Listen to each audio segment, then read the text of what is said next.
Good morning from the Emerald City. And no, we are not in the land of Oz. We are in the beautiful city of Seattle, where green can be seen everywhere. And I'm not just talking about the green Starbucks logo. On this edition of The Connection, we'll show you just how much Seattleites love their four-legged friends. And it's full of attractions some of you may not know about unless you listen to locals. We'll share their advice with you later on. Plus, it's opening day at T-Mobile Park. The Connection starts right now. Thursday, March 28th, live from Seattle, Washington.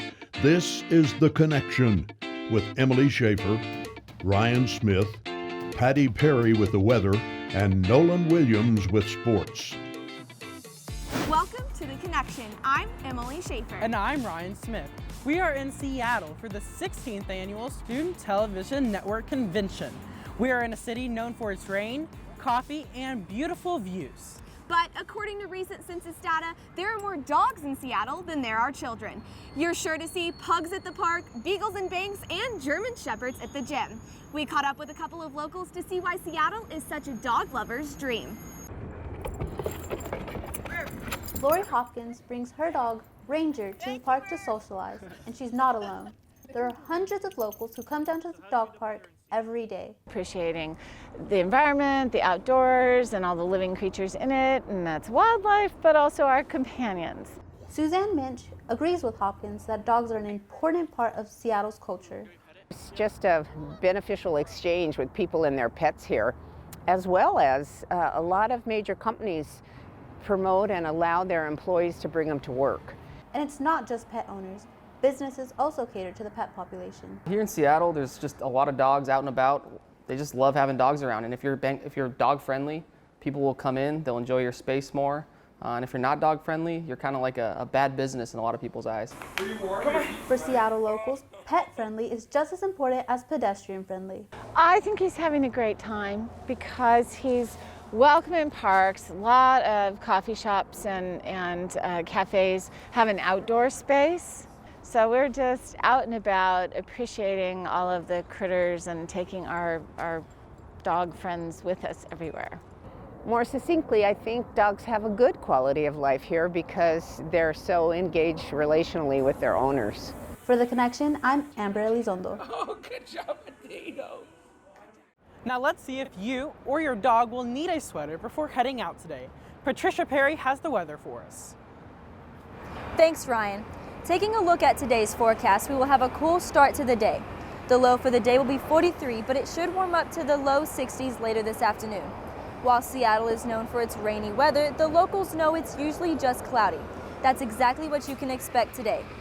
If you're going to the Mariners baseball game, be sure to take a light jacket because it will be chilly out there. But Nolan will have more on the game coming up in the show. That's it for your weather forecast. Emily, Ryan, back to you. Each year, thousands of people travel to Seattle to see the Space Needle and the famous but disgusting gum wall. But locals tell us those tourists miss the best spots. Here's a look at Seattle's scenic views in 60 seconds. Seattle, a place known for its needle and market. But if you want to get the full experience, you need to talk to the locals. Locals are always going to know kind of like those more hidden aspects versus, again, the obvious ones that everyone's familiar with. And so you get just insights of things that might be of more interest or uniqueness. It is known for urbanization and natural beauty. But it has a lot more to offer than one might realize. If you look between the traffic and the thousands of tourists seen daily, you can find your locals. I think you're going to get a much better picture of what places you should be eating at, where you should be hanging out. Down here I run into tourists, particularly we're getting into tourist season, and they kind of, I can see they're looking at a map or what they want to do, and they ask me, and I say, what are you doing? And then I might suggest something, or I might suggest a particular place in Pike Place Market, because everybody seems to go down there. Make sure to use local knowledge on your next trip to Seattle so you'll get the full experience. Most of us need that jolt of caffeine in the morning. But if you're tired of that same old cup of joe, Seattle locals share what's trending in coffee.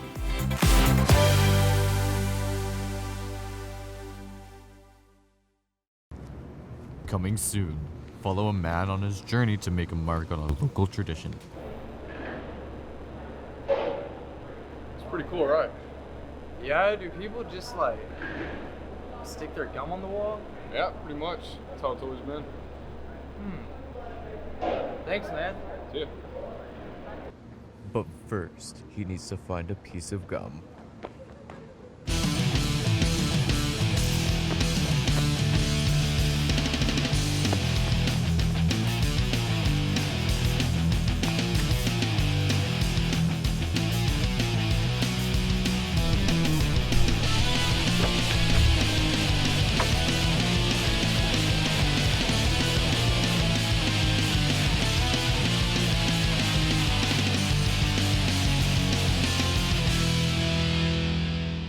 The Gum Wall, coming 2020. Welcome back to The Connection. We may be in the heart of March Madness, but Seattle knows what today is. It's opening day of Major League Baseball. The Mariners will look to open the 2019 season at their newly renamed home, T-Mobile Park, against the defending World Series champions, the Boston Red Sox. Lieutenant Marco Gonzalez is expected to start after getting his first win of the season last week in Japan.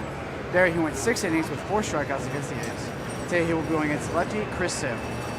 As you can see, I'm already down here at the stadium, and it's going to be a fun day.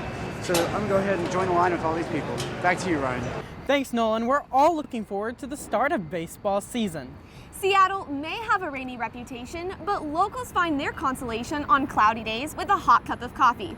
Here's Benito Santos with a look at what's trending in the capital of caffeine. Seattle, Washington is the unofficial capital of coffee. You can't turn a corner without seeing a coffee shop. I have a large latte. No one truly knows coffee like the locals. So I had the chance to ask local coffee shops how people like their coffee, and most agreed with the key flavor of vanilla and macchiatos and cold brew.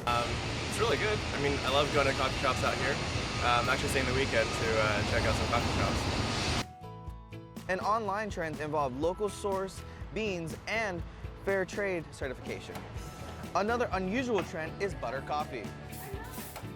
And locals really do love their coffee. There's an abundance of coffee shops downtown. And to coffee, to STN competitions. We have first flyers coming in, prompts rolling in, and people are visiting that epic gum wall. And here's an image of it now. This has been For The Connection. I'm Benito Santos. Thanks, Benito. Good luck to all the competitors at this year's competition. And thank you to our host city and all the locals for sharing their knowledge with us. Don't forget to share your insights with the hashtag STN2019. Thank you for watching this edition of The Connection. We'll see you next week in Lubbock, Texas. See you then.